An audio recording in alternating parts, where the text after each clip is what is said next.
always like to do the news right off the top, but yesterday's program, we made the news, and it dominated the news all day long, the debate talk. In fact, let's start with Jeff Zeleny on CNN talking about why did Biden make what I think is a terrible mistake and offer of 2 debates with former President Trump.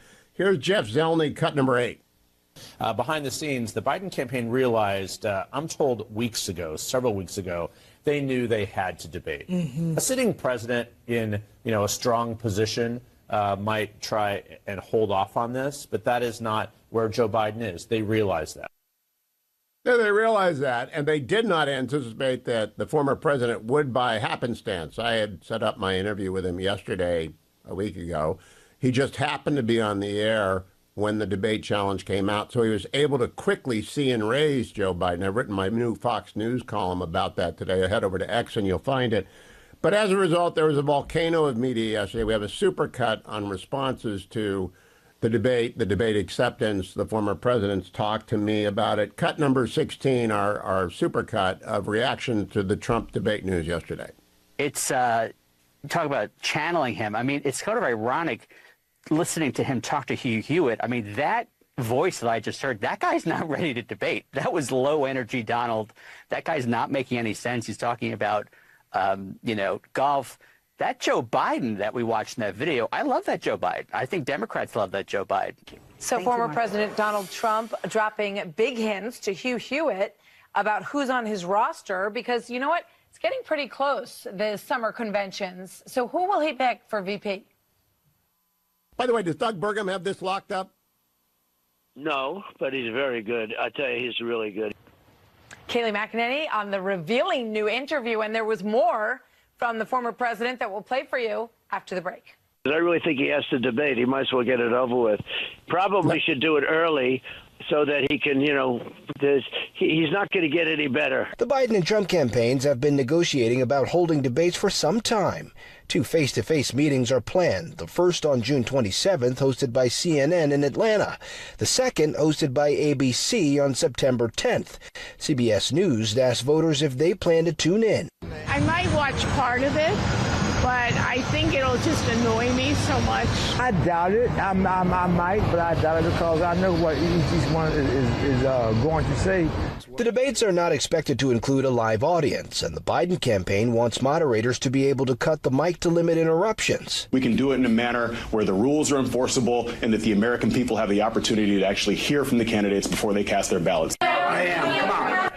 Later in the day, President Biden was asked if he's looking forward to the debates, first of which will be the earliest in modern American history. It will take place before he and Trump have formally accepted their party's nominations at this summer's Democratic and Republican conventions. Skyler Henry, CBS News, Washington.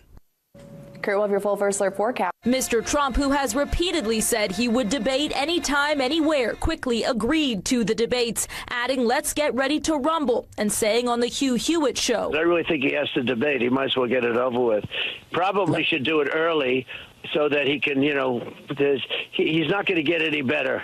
But June and September is great. It's a down factor for him. Just this morning, Trump was on with Hugh Hewitt, the country's most influential radio host, and Hewitt asked about Biden's challenge.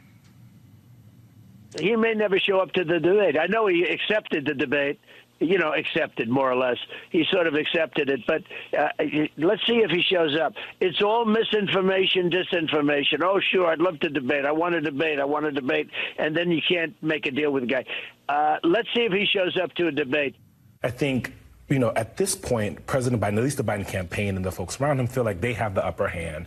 They came to the table, they threw out what they wanted, and Donald Trump very quickly just agreed to a lot of it, right? and in a way that, someone who's wrote The Art of the Deal probably maybe wouldn't have done if he wasn't on Hugh Hewitt at the time. And so there's some folks in Trump world who do feel like, okay, maybe we move too fast on this, so it will be interesting to see how the negotiations go. And just a few moments ago on the Hugh Hewitt radio show, the former president said he doesn't mind the moderators. He said he will do whoever. So if this continues, we could have it set up pretty soon. Trump has some requests of his own. He did Hugh Hewitt's radio show, and he said, I think we should go 2 hours. Yeah, I think we should go 2. And he said, a stand-up podium is important. If he wants to sit down, you know, he wants to do things like he wants to sit down, I think a debate should be standing up. Well, I want to let you hear from Donald Trump just earlier this morning on the radio with Hugh Hewitt. Take a listen. I don't know where you got that number.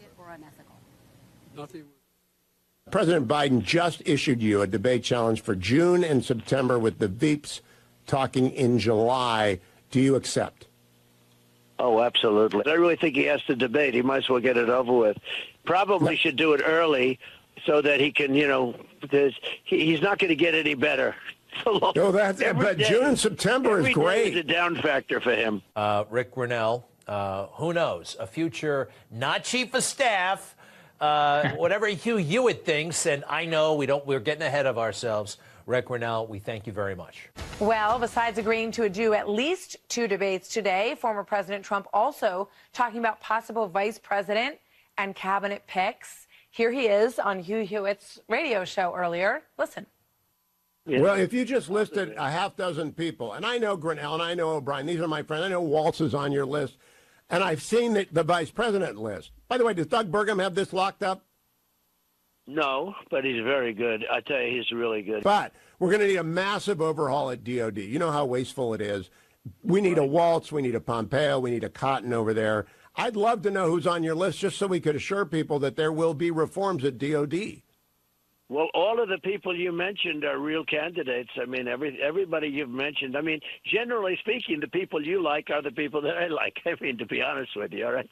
You're not going to see some of the clowns you have right now. That I can tell you. Always interesting when the former president talks to Hugh Hewitt. It is always interesting when the former president talks to Hugh Hewitt.